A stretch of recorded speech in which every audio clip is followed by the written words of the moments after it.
भारत इस देश की गिनती विश्व के सबसे शक्तिशाली देशों में होती है। सर्वाधिक युवाओं वाला हमारा ये देश न केवल विश्व की पुरातन सभ्यताओं का मूल है, परंतु आर्थिक, राजनीतिक एवं सांस्कृतिक रूप से सशक्त है। एक समय था जब हिंदुस्तान विदेशी शासन के अधीन था।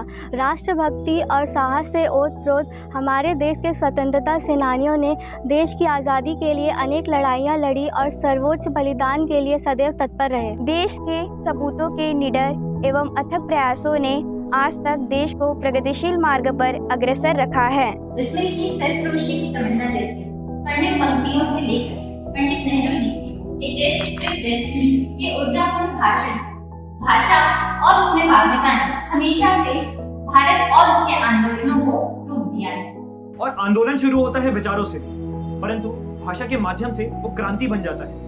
और ऐसे ही बहुसांस्कृतिक एवं बहुभाषी देश भारत को जोड़ती है कोई चीज, तो वो है सबसे ज्यादा बोली जाने वाली भाषा हिंदी। ऐसे ही आगे बढ़े, यह दुनिया की तीसरी सबसे ज्यादा बोले जाने वाली भाषा है। यह जन जन को जागरूक करते आई है। 14 सितंबर 1949 को हिंदी को राजभाषा का दर्जा मिला और ये आधिकारिक कार्यों में इस्तेमाल होने लगी। सन 1947 से अभी तक हिंदी ने राजभाषा का सम्मान पाने के लिए एक बहुत ही लंबा सफर तय किया है और इसी हिंदी के विरासत को बढ़ाने के लिए निर्माण हुआ है राजभाषा समिति का।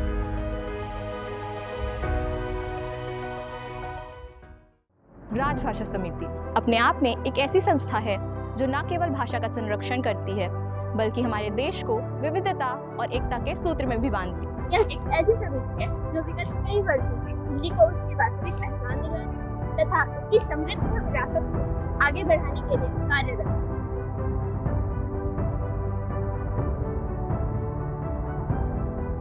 वैसे ही हमारी राजभाषा समिति राष्ट्रीय प्रौद्योगिकी संस्थान रायपुर का उद्देश्य हिंदी भाषा को संवर्धित करना एवं इसके उन्नयन के लिए कार्यरत रहना है। मानव जीवन में भाषा का महत्व अनंत है और हमारी कर्म की भाषा राजभाषा है, जिसको हमें पूरी तरह से संवारना है, सहेजना है और इसको आगे बढ़ाना है। यह समिति न केवल हिंदी भाषा के प्रचार प्रसार का एक माध्यम है, बल्कि यह छात्रों को अपनी मातृभाषा के प्रति गर्व अनुभव करने का एक मंच प्रदान करती है। हमारा ध्येय भाषा को मातृ संवाद के माध्यम से ऊपर उठाकर वैज्ञानिक, तकनीकी एवं साहित्यिक आयामों में स्थापित करना है। आइए आपको ले चलते हैं राजभाषा समिति की अद्भुत आयोजनों की प्रेरणादायक यात्रा पर।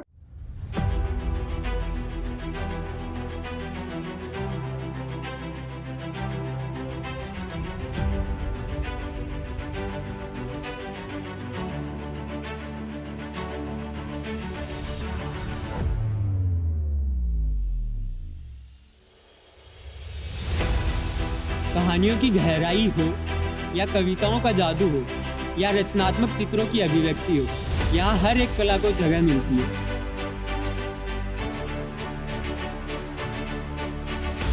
कभी कहानियों में खो जाइए, कभी कविता के सुरों में डूब जाइए। राजभाषा समिति हर वर्ष हिंदी दिवस के अवसर पर हिंदी पखवाड़ा आह्वान का आयोजन करवाती है। आह्वान न केवल छात्रों बल्कि शिक्षकों को भी एक मंच प्रदान करती है अपनी छुपी प्रतिभाओं को बाहर लाने की। इसका मुख्य उद्देश्य विभिन्न कार्यक्रमों और प्रतियोगिताओं के जरिए अधिक से अधिक लोगों को हिंदी भाषा से जोड़ना एवं भाषा की महत्ता को समझाना। इसमें सभी विद्यार्थी बढ़ चढ़कर भाग लेते हैं एवं इस भाषा में अपने हुनर और कुशलता का परचम लहराते हैं। राजभाषा समिति हमारे संस्थान का गौरव है। राजभाषा केवल अब हिंदी के प्रचार प्रसार का माध्यम ही नहीं रही, अपितु अपनी सांस्कृतिक धरोहर के प्रतिबिंब के रूप में उभरकर सामने आ रही है। यह छात्रों को भाषा, साहित्य एवं संस्कृति के एक रूप में पिरोने का काम कर रही है। हमारे संस्थान में सदस्यों का भाषा एवं संस्कृति के प्रति समर्पण एवं उत्साह सराहनीय है। आप सदैव नए विचार एवं प्रबल ऊर्जा के साथ आगे बढ़ते रहें, यही मेरी शुभकामना है।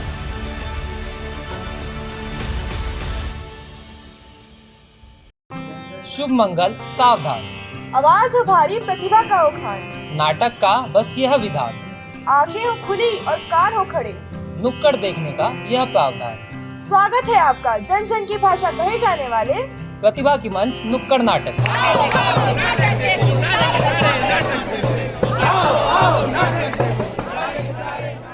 कश्मीर से कन्याकुमारी तक, जिला अधिकारी से पटवारी तक, राजकाज की बात आती जब दी का रुतबा गौरतलब।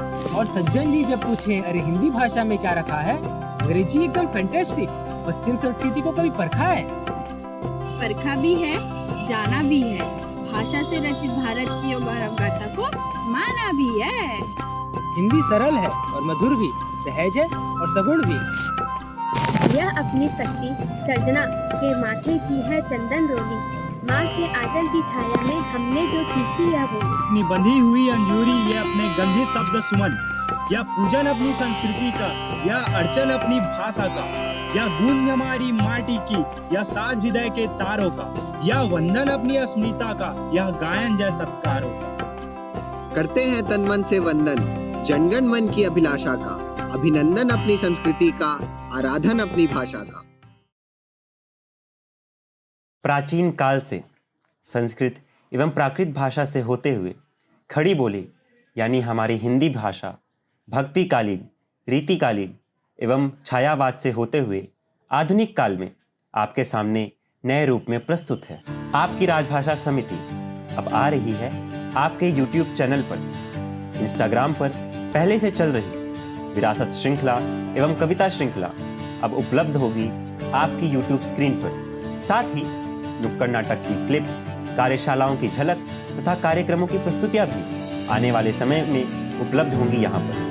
तो जुड़े रहिए हमारे साथ इस सुहाने सफर में। और सिर्फ यही नहीं, अपनी आवाज़ और हिंदी जन जन तक पहुँचाने के लिए आपके समक्ष है हमारा प्रयास, आपकी अपनी राजभाषा समिति की पत्रिका। इसके साथ ही हम नित्य कार्यशालाओं के माध्यम से हिंदी की तकनीकी जानकारियाँ लोगों तक पहुँचाते हैं। अगर आप चाहते हैं कि हिंदी को उसकी वास्तविक पहचान मिले और हिंदी सबके दिलों में यूं ही बरकरार रहे, तो आइए और जुड़िए हमारे साथ। समिति राष्ट्रीय प्रौद्योगिकी संस्थान की आधिकारिक समिति है जो हिंदी भाषा के प्रचार प्रसार के लिए कार्य करती है। पिछले कई वर्षों से समिति ने इस क्षेत्र में काफी अच्छा काम किया है, जो संस्थान परिसर में बखूबी दिखाई देता है। मैं पूरी राजभाषा समिति के उनके इन उल्लेखनीय कामों के लिए बधाई देता हूँ। कल्पनाओं को आकार देना हो या विचारों को आवाज, राजभाषा समिति। शब्दों को संवारना हो या भावनाओं को पंख देना हो, राजभाषा समिति। भाषा में हो अपनापन, हर बोल में हो मिठास, राजभाषा का यही प्रयास। हर वर्ष की तरह इस वर्ष भी राजभाषा समिति ने हिंदी भाषा के प्रचार प्रसार हेतु बढ़ चढ़कर कार्यक्रमों का आयोजन किया। हिंदी दिवस पर हिंदी पखवाड़े आह्वान का आयोजन किया गया, जिसमें छात्र, शिक्षक और कर्मचारी वर्ग के लिए विभिन्न प्रतियोगिताएं थी। समिति ने कार्यशालाओं के माध्यम से हिंदी की तकनीकी जानकारियां अधिक से अधिक लोगों तक पहुंचाई। मातृभाषा दिवस के अवसर पर समिति मातृभाषा महोत्सव का आयोजन करती है, जिसके माध्यम से समिति देश के विभिन्न हिस्सों में अपनी छाप छोड़ने में सफल रही है। राजभाषा समिति सिर्फ संस्थान ही नहीं बल्कि इसके बाहर भी अपना परचम लहरा रही है। हिंदी देश का गौरव है, हिंदी भविष्य की आशा है, हर दिल की धड़कन है हिंदी, हिंदी जन जन की भाषा है। हमारे आयोजनों के माध्यम से हम सदैव से भाषा और संस्कृति के प्रति समर्पित हैं और हमारा यही प्रयास है कि हर कोई अपनी भाषा के प्रति गौरवान्वित महसूस करे। हम इसी प्रयोजन के साथ नियमित रूप से आप सभी के समक्ष प्रस्तुत रहेंगे नए नए संस्करणों के साथ, क्योंकि परिवर्तन की एक ही आशा, राजभाषा राजभाषा।